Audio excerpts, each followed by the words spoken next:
Hey everybody, Kim here with Little Biz Resources, and today I'm going to talk about 3 reasons why people think marketing fails. Many times I hear people say that marketing doesn't work, and the reality is that marketing should work. Top marketers, they're paid top dollar because when marketing does work like it's supposed to, it is very, very profitable.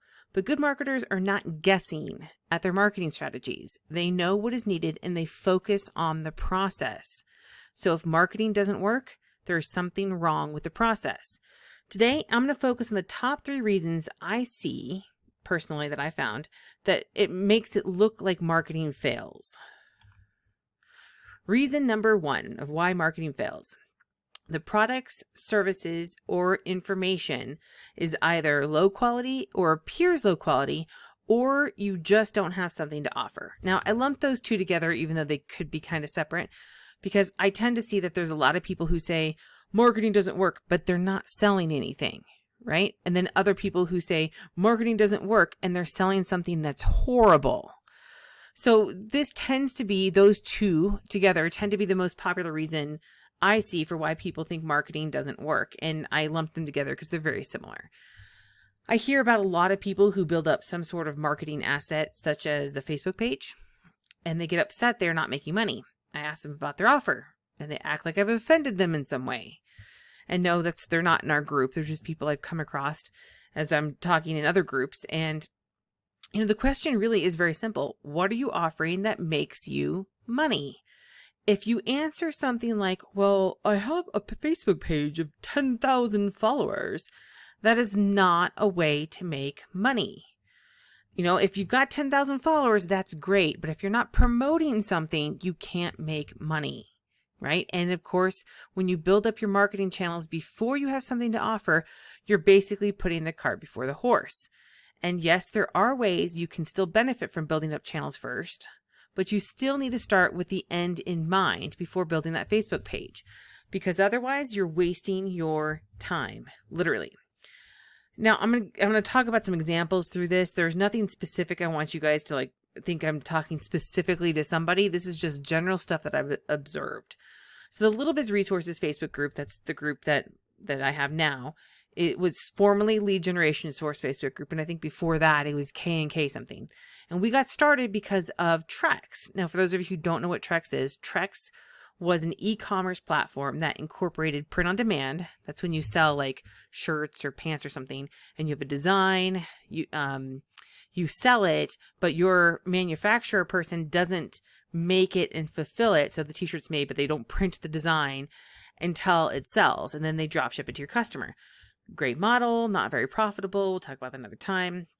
So what Trex did was they took the print-on-demand model and then they put it into their own website that was a type of funnel builder.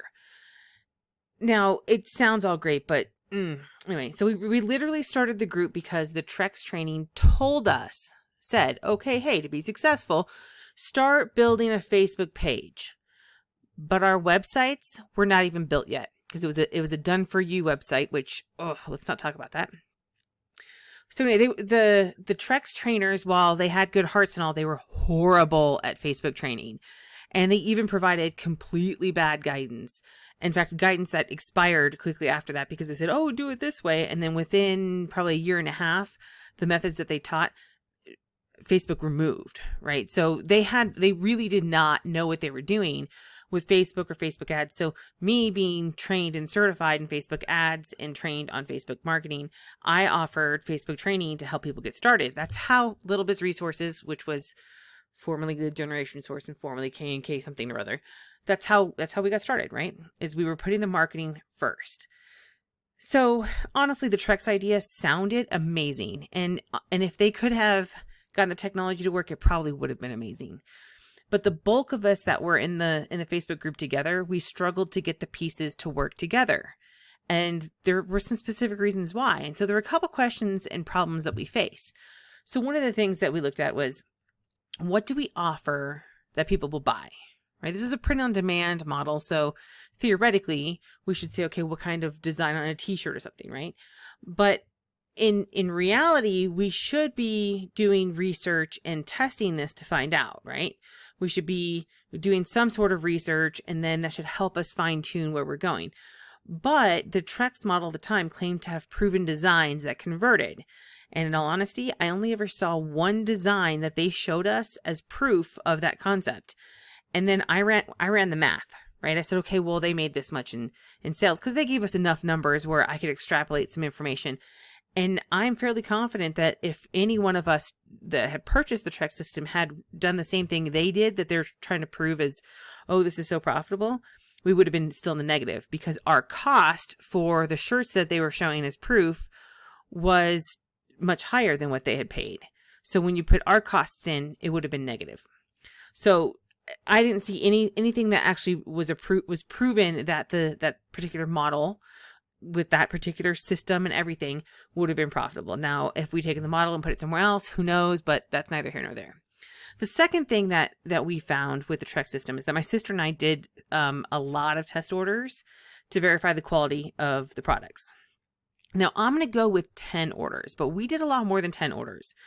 And so when I'm saying out of at least 10 orders, I'm saying like if it was 20 or 30 or 40 or whatever it was, only one out of every single order we did arrived without any issues.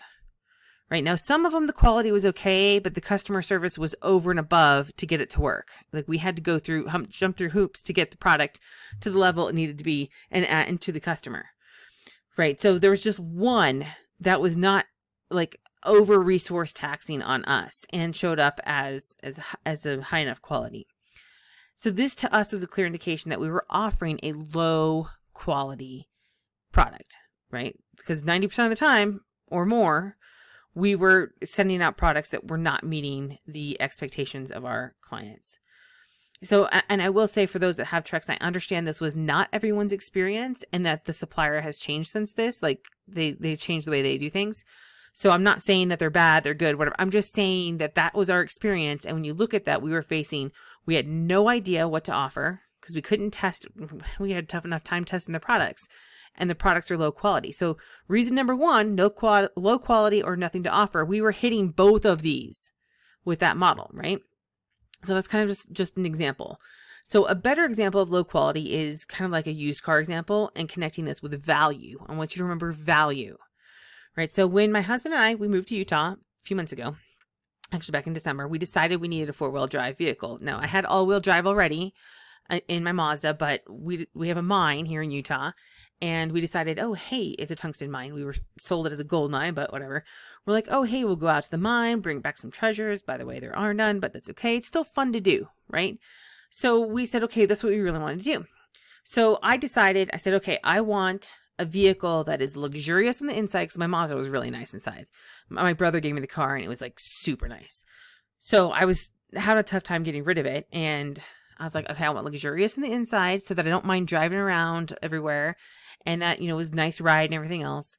And then I also wanted it to be able to drive up the side of the mountain. And I didn't want it to be a truck. Okay, those are my kind of like very specific requirements. So it really, really narrowed down my options. And so I initially wanted a Hummer H2, which H2, of course, is just Hummer 2. So I went to see several Hummers, but then I quickly realized that the price for the H2 was not very comparable to the quality of the vehicle. So to me, the value was not meeting the asking price, right? I felt they were selling like a $5,000 vehicle for $10 to $12 or more $1,000. And then, of course, additionally, the H2 is basically an enclosed and shorter truck, and it drove like a truck, and it's still real wide, right? So the final kicker for the H2, which made me turn away from it, was that I am too short to get into the vehicle. And all the ones we were looking at didn't have those little step things on it. We had to add them. So that was even more that I had to add to it. And I was like, look, I feel like that should already be part of the vehicle because that's a known problem, right? So I felt like the value provided by the H2 was not good enough. So I didn't convert, right? So then I told my husband that I'd be interested in a Land Rover. But the last time I had a Land Rover, I spent so much time and money. I dumped it into my vehicle just to keep it running, and I was paying payments on it at the time. So he did some research because he's like, well, no, I know that Land Rovers are known for that and blah, blah, blah. And he did some research and he found that that particular Land Rover was known for it along with another one. But both of those had since been discontinued. And that went, and they'd fixed the issues in newer models of the Land Rover. And so I was like, okay, well, that helped me kind of overcome my objections to a Land Rover, which is something we'll talk about another time. But I was concerned about the Land Rover. We addressed that concern. So we overcame that objection and we focused on it. So he did more research and he found out that there was a specific Land Rover that would meet my requirements. And just real quick before I get too far into this, for those of you who decide you want to message me and say, just get a Jeep, I have a Jeep. Okay, we actually bought a Jeep first. So we bought a Jeep, we still have it. And it was cheaper, it was great price and everything else. It was way less than the Hummer, but I hate it. I hate sitting in it. I hate the smell of it. I hate its stupid little noises that it makes. It beeps at me for stupid things that I can't control, and I just don't like it. Now, it does have four-wheel drive. It's above and beyond what the Mazda would have been able to do to get out to the mine. So yes, we can take it out to the mine, but ironically, it also hurts my husband's back, so it basically just sits in the garage for the most part. But so don't message me about getting a Jeep because I already have one. And the Jeeps that were met my inside quality requirements were way too high for, our budget range. So we decided, because I'm not, guys, even if I can afford it, I'm not going to pay a ton of money for a vehicle. It's just not going to happen. I don't do that. So he did more research and found that the Land Rover LR3, remember Hummer H2 Land Rover LR3, which LR stands for Land Rover 3. It's actually part of the Discovery series. For those who are fans of Land Rover, he found that it was the perfect version of Land Rover to go out to the mine and do all the things we wanted to do. And so we said, okay, well, we'll go look at one. There was literally only one available in the area. So I went to look at it and oh my gosh, it was so luxurious inside. Now there's, it's a 2008, guys, it's a 2008. So I told you, I'm not going to pay a ton of money for a vehicle. So we found one that was around the same price as the H2, as the Hummer, but it was just a little bit more. And then we were like, they're like, well, do you want this and this and this? And guess what? They upsold us. Why? Because the value was there. So remember my objections about it breaking down all the time? They offered us a warranty to cover that. So that while that increased the price, because I thought the car was so much value, I was willing to pay more, right? So in this example, the poor quality products, so in this case, the Hummers that we looked at, could not convert me to a customer because they were a poor quality for the asking price in my perception. Now the Land Rover, I converted to a customer with an upsell and paid almost double the price that I would have for the H2 because I felt the value was completely worth it. Now I want you guys to understand, this is not just, this is pure perception, because when we called for to say, hey, how much can we get, a note on it for, they were like, we could get way more for the H2 than we could for the LR3. And we're like, wait, this doesn't make any sense. The LR3 is better. It has better quality. It has better reliability in this particular instance with the two cars with the cars we're comparing. But they're like, oh, no, the H2 is worth way more. That's what they tell us. And I'm like, look, the H2 can't do half of what I need it to do. And the LR3 does everything I want it to do. Plus it's high quality. So I was very baffled by this. But again, it goes back to perception. So I felt that the LR3 was a higher quality that helped me convert, right? So now we go, okay, wait a second. Now, what does this have to do with marketing? This is exactly what it has to do with marketing, right? If your product, service, or information is either low value, so it's just like cheap quality, or it appears to be a low quality, so low value. Either one, low quality, low value, they're interchangeable. You will have much lower conversions. So you drive somebody to the page, it looks like it's $1 product and you're charging $50 for it, right? Less people you might get one or two people to convert, but it's going to be way less, which makes it look like your marketing's not working. But really your marketing is working. It's just that your offer is not very good. You're not providing the value that people feel like they should have. So it's not the marketing in this case. So everybody thinks that the reason why it's failing is because it's low, is because of the marketing, but it's really because it's low quality or nothing, or you don't have anything to offer. So we're going to talk more about what to do if you just don't have anything to offer. And just know that if you have no way to make money, you shouldn't be marketing yet. And if you are marketing, you are probably just wasting money. So now there are some unique circumstances. You may be have a specific strategy, and don't be like, well, Kim said. No, obviously, if you have a strategy, that's yours. This is general. So just keep that in mind. All right. Reason number 2 of why marketing fails. The funnel is broken, or there just isn't a funnel in place. Okay. And these kind of are both, because you have to fix it one way or the other. So let's talk about a funnel real quick to keep this simple. Is the process you take your customer, client, or even guest through, right? And I say guest sarcastically because I was in a store the other day and they're like, I'll help the next guest. And I'm like, oh, give me a break, rolling my eyes, wanting to vomit, because seriously, if a guest comes over to my house, I don't charge them any money. Now, if a customer or a client does, then I would charge them money. Now, I'm not going to say I take customers or clients to my house, and so no jokes about that. But I'm just saying that a guest is somebody that you host generally for free, right? Now, so the fact that these companies are trying to get away with calling people guests, I'm like, ugh, barf. So anyway, now I'm done with that tangent. So many business owners just simply don't have a funnel, or the system or funnel that they have is broken, right? That's another large one that I see. So people go, oh, marketing doesn't work, but really marketing is working. They're like, oh, it costs so much. Well, yeah, it does cost a lot. So that's why you have to have your funnel in place. So let's just take a quick look at an example of a broken funnel. So a few years ago, my husband and I owned a security company. Our funnel was very, very simple. People who found our website or our information, on a directory or something, they called our phone number. When they called, we would get their information and pass it along to our salesperson, which is, by the way, not the best funnel, but it's simplistic enough. And it works, just not optimal. So that's not broken in the concept of just it could be better. But we did have a funnel that was broken in 2 places. So if you think about that, they call us, we take the information, we give it to our salesperson. That's our funnel. So the first place it was broken is that half of the day, so half of the business day, we didn't have someone answering the phones. It was just in the afternoon, because we didn't have the money to hire someone to cover the phones in the morning, and I was taking care of my very young daughter at the time. We just couldn't. We were juggling it and just couldn't get it done.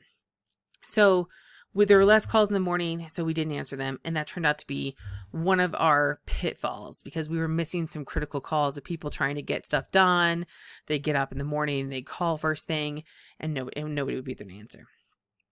Now, a relatively painless fix to this now is to have people submit their information over the website. And we just call the people back who actually fill out the forms, since they're most likely to become customers. That way we don't waste our time on people who aren't interested.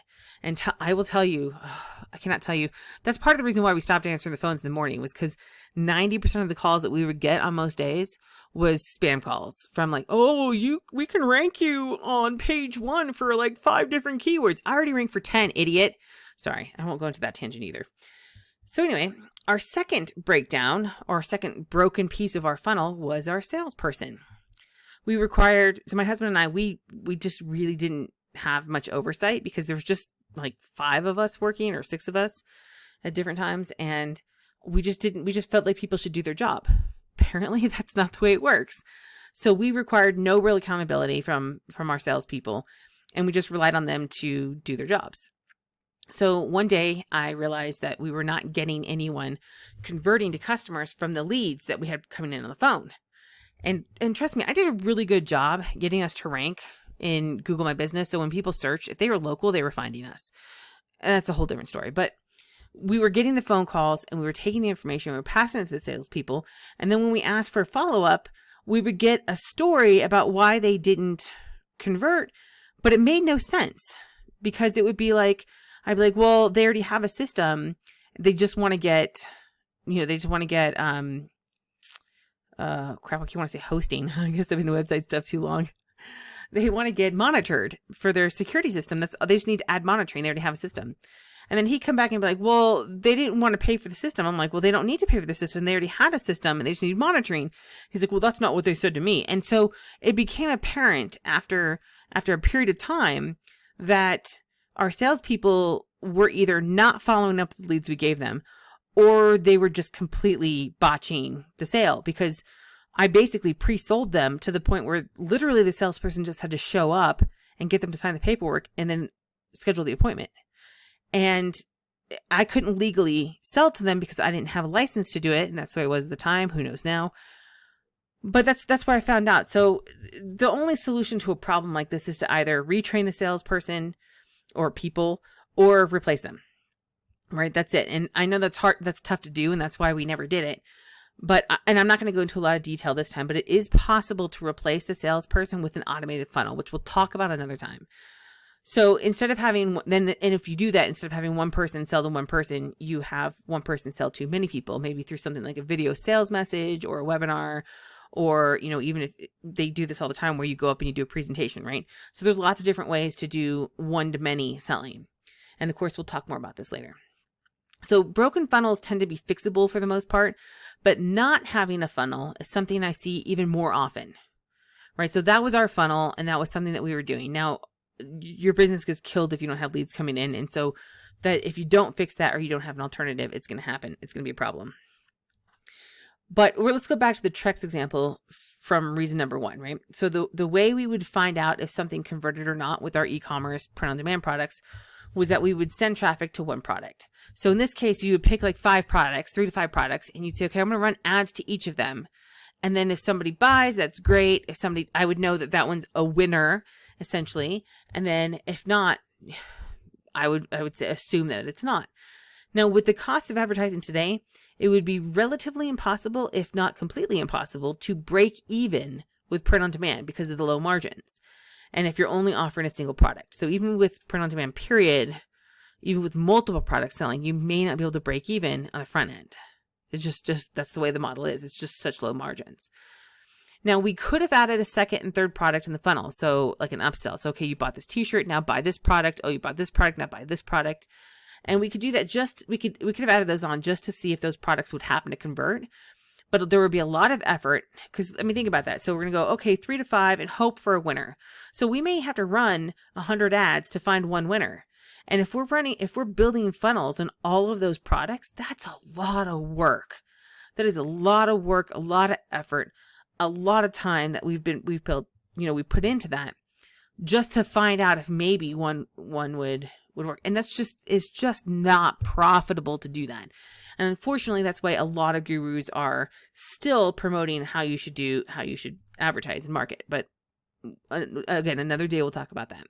So if my website was still working, which many of ours are not, I would do it a completely different way now, right? A completely different way. I do like the funnel idea, so I would keep the funnel. But instead of just building funnels and then 100 different funnels and hoping that one of them takes off, because here's the thing is you have 100 front-end products. What's your second product? You're guessing.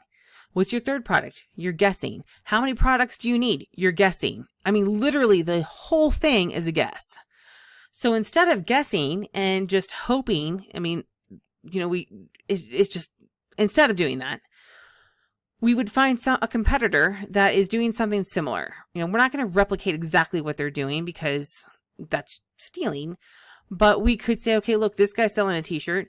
Let me go through their funnel. So I buy the t-shirt and I see what my next offer is. Because if they're doing it profitably, then mimicking or modeling something that is similar to that, you can do the same. So if they sell a t-shirt and then they sell a hat, then you should sell a t-shirt and then a hat, right? And so Russell Brunson describes this as funnel hacking. And again, you can learn more about that from him, and I'll have a link at the end of this. But by funnel hacking, you increase your odds of success simply by implementing a proven customer process. So now there's no guarantees for success because it's a different product, right? But if they're selling a t-shirt and you're selling a t-shirt and you mimic or model their funnel, then you have improved your odds of success significantly if they're successful. If you model somebody who's not successful, there's no guarantees. So instead of guessing that the next item they want after buying your mug is a t-shirt, you can see what someone else that is successful offers and model your funnel in a similar method. And of course, you can learn to do this and build your first funnel in the One Funnel Away Challenge, which I'll have the link at the end of this. All right, let's see here. Reason number 3 of why marketing fails. The marketing efforts focus on slower methods or we are just impatient overall. What, Kim? You're saying, wait, what? So there are two things that I'm talking about here. One is that if we're focusing our marketing efforts on something that's slow, right? And an example of that is Pinterest, which I'll talk about in just a second. Then we're going to have a slow result. We're going to have slow results, right? So slow results tend to mean we go, oh, well, our marketing methods aren't working then. Well, not necessarily, right? They could be working. We just won't know for a while. And that's where it could be we are just impatient, right? And we could just be saying, hey, you know what? I want something to happen this week. Whereas the particular things that we're implementing may take a month, 4 months, 6 months, a year. Just depends on what you're doing. So let's go back to Pinterest as the example for slow method, right? So in fact, Pinterest is so slow that I no longer prioritize Pinterest as one of my primary marketing methods. It just takes so long to build any momentum with them that if you're not paying for ads, I should say, that I just don't, I haven't been talking about it lately. There are some things that we can talk about, but I've stopped prioritizing it. It's a tertiary method at best, which means really far out.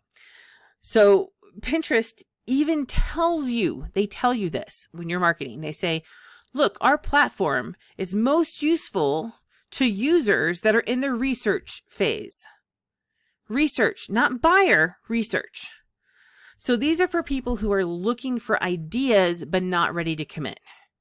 That's what Pinterest says the majority of their users are doing. That doesn't mean people aren't selling on there, guys. It just means that if you're doing organic Pinterest, so you're not paying for ads, that it could take you a very long time to build up any type of momentum. So then you're probably saying, Kim, why on earth would I use Pinterest then? And I say to you, Pinterest does have value.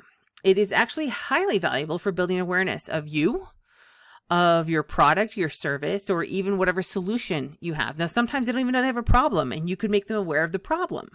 So this is we'll talk about this another time, but Pinterest is really good for marketing to cold traffic or slightly warm traffic, right?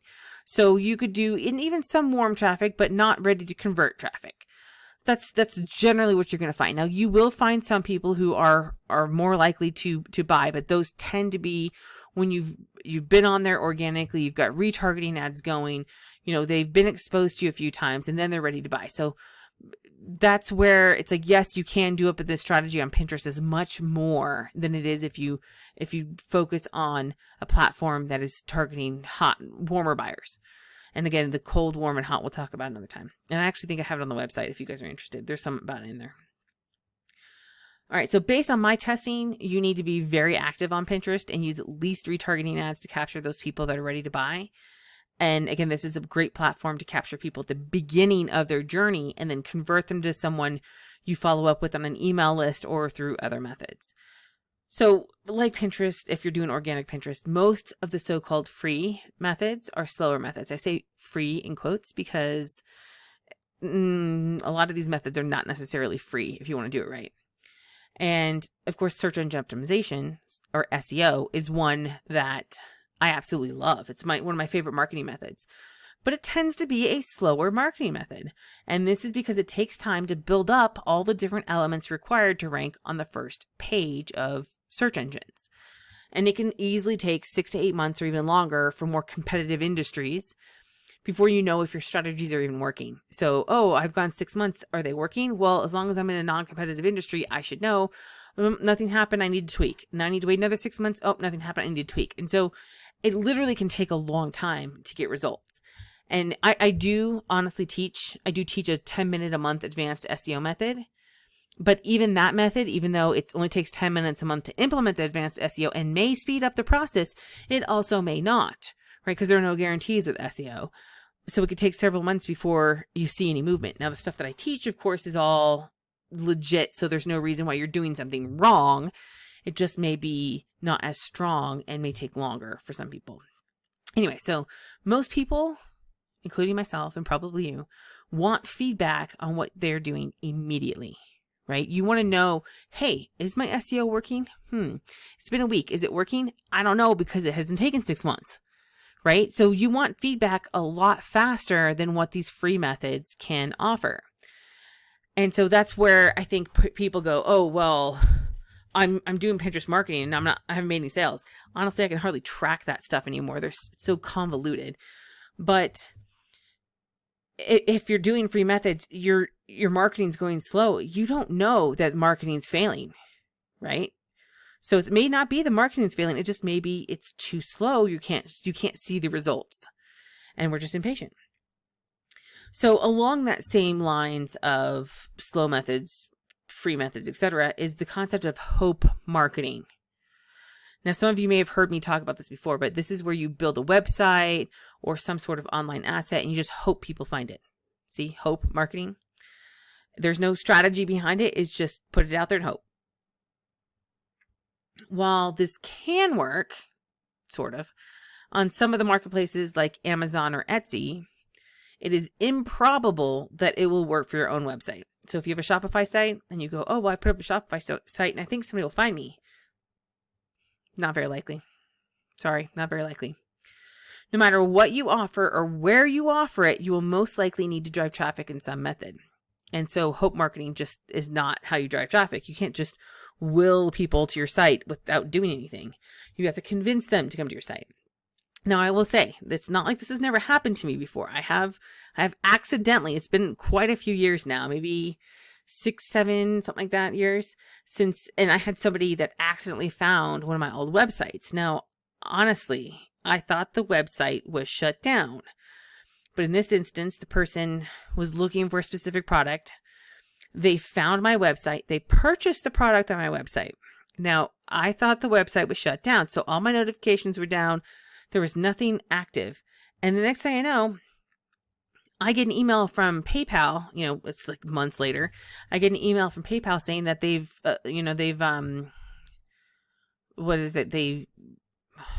questioned the charge or requested the money back or whatever. And I was like, what the heck is going on? So I went in there and I was like, oh my gosh, they purchased this. And like back when they purchased it, it was completely out of stock and had been out of stock for over a year. So, it's easy. It's kind of easy to rank for that if nobody has it anymore, right? So the moral of the story is it's easy to compete against no one when the product doesn't exist, but don't do that because it makes the person that found you mad. So they'll never buy from you again. And it also makes PayPal mad and probably your website hosting too if they find out you're doing that on a regular basis. All right, so we are going to expand on these concepts more over the next days and weeks. And I'm going to cover each of these marketing fails in greater detail, right? So we're going to dive into, the next time we'll dive into reason number 1 and explore different types of offers. Because sometimes it's about the offer, right? That's just kind of the way it is. You got offers and they have to have value. And those are things that we're going to talk about and show and discuss what kinds of offers that you can provide. And in the meantime, if you're like, oh, hey, Kim, I'm ready to learn more. I want to just dive in. I would recommend that you get started with your first funnel in the One Funnel Away Challenge from Russ Brunson. You go to littlebizresources.com/OFAC, One Funnel Away Challenge. Get that? So littlebizresources.com/OFAC, and that'll take you to information about the One Funnel Away Challenge. And if you happen to be finding us outside of the Facebook group, I would recommend that you join the Little Biz Resources Facebook group at fb.com/groups/littlebizresources.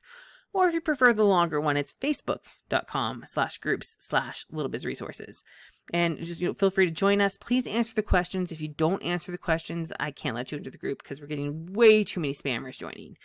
So that's it for me today. I know that this is live, and if you guys had questions, I apologize, but I'm live on multiple platforms, so I can't. There's nothing I could do about seeing the comments on all of them. I can't even look at it at the same time as I'm streaming. So because of that, I'll just have to come back afterwards and answer anything. So if you were like, hey, Kim's kind of ignoring me, I apologize. It's just I expanded to more channels and more technical areas, so I can reach more people, hopefully. So anyway, join us. If you are new, please join us. If you have questions that I'm not answering and you're not inside the Facebook group, please post it inside the Facebook group because I'm more likely to see it there. So fb.com/groups/littlebizresources. And until then,